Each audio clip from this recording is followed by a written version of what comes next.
no se resolverá con la diplomacia agresiva que prefigura una intervención directa por parte del gobierno de Donald Trump. Mucho menos se resolverá con la actitud de sometimiento del gobierno mexicano que va en contra de una larga tradición de no intervención en asuntos internos y de buscar siempre construir espacios de diálogo y negociación como antes se hizo con el Grupo Contadora. El Departamento del Tesoro de Estados Unidos anunció el 1 de agosto sanciones económicas contra el gobierno de Nicolás Maduro, al incluirlo en la lista de la Oficina de Control de Activos en el Extranjero. Esta decisión se sumó a las sanciones decretadas el 26 de julio a otros 13 funcionarios. Esta decisión prohíbe a ciudadanos estadounidenses a realizar transacciones comerciales y financieras con los acusados, así como el congelamiento de cuentas bancarias. Por otro lado, el gobierno de Nicolás Maduro también se ha endurecido tras la realización de las elecciones de la Asamblea Legislativa. Las detenciones de los opositores Antonio Ledesma, alcalde de Caracas, y de Leopoldo López, quien se encontraba en prisión domiciliaria desde el 8 de julio, tensó aún más la situación y mereció la condena de Amnistía Internacional. Son condenables las detenciones de cualquier opositor, pero esto no justifica la intervención directa. Al contrario, es un llamado para articular de manera urgente una acción diplomática multilateral latinoamericana sin el tutelaje de ninguna potencia ni la presión de Estados Unidos. La diplomacia mexicana, alienada a la de Washington, no está pensando en los intereses del pueblo venezolano.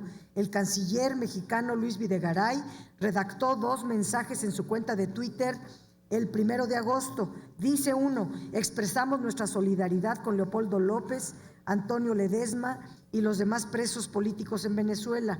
El reencarcelamiento de López y Ledesma es un lamentable retroceso en la búsqueda de la paz y la reconciliación de Venezuela. Hubiéramos esperado no solo una condena, sino una convocatoria urgente al diálogo y a la mediación en medio de esta polarización diplomática.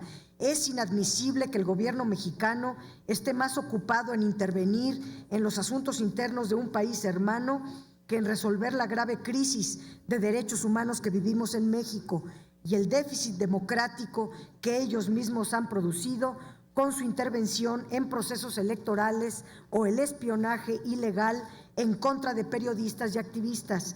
Por ello, reprobamos el actuar de la Cancillería en una total irresponsabilidad que, en lugar de ofrecerse para mediar, ha tomado una posición de hostilidad que en nada abona a restablecer la situación tan delicada de crisis institucional, episodios de violencia y una sociedad fracturada. Ante esto, el gobierno mexicano debería ser un facilitador en los procesos de mediación y de diálogo, en lugar de dinamitar la relación diplomática con el gobierno venezolano.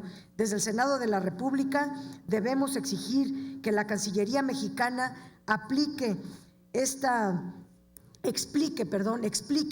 errática actitud ante la crisis política interna de Venezuela y el alineamiento acrítico a las sanciones que dicte el Estado de Estados Unidos.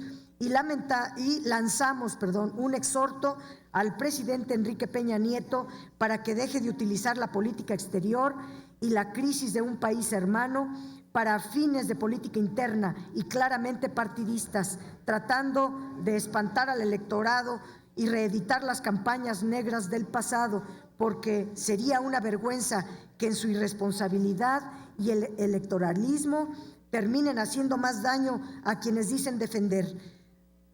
Respetamos la soberanía de Venezuela y busquemos una herramienta para el diálogo y el acuerdo. Veamos cómo encontrar una solución política y pacífica a este conflicto que hoy aqueja a un país hermano. Y en relación a la lectura del punto de acuerdo, yo diría que se lea muy bien el artículo 89 de la Constitución Política de los Estados Unidos Mexicanos, que son los principios de política exterior, que en particular en la fracción 10ª dice: corresponde al presidente de la República las facultades y obligaciones siguientes. Fracción 10ª, dirigir la política exterior.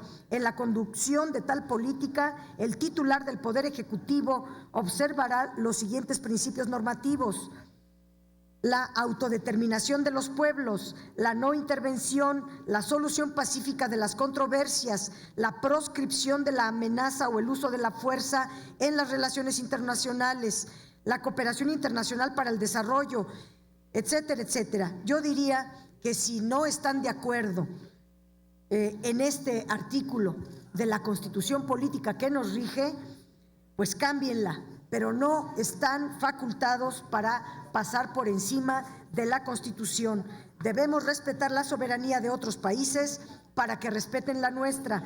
Seamos impulsores del diálogo, ayudemos a una solución política al conflicto que enfrenta hoy Venezuela. El buen juez por su casa empieza, no sean candil de la calle y oscuridad de su casa. Gracias, senadora Dolores Padierna Luna. Tiene uso de la tribuna la senadora María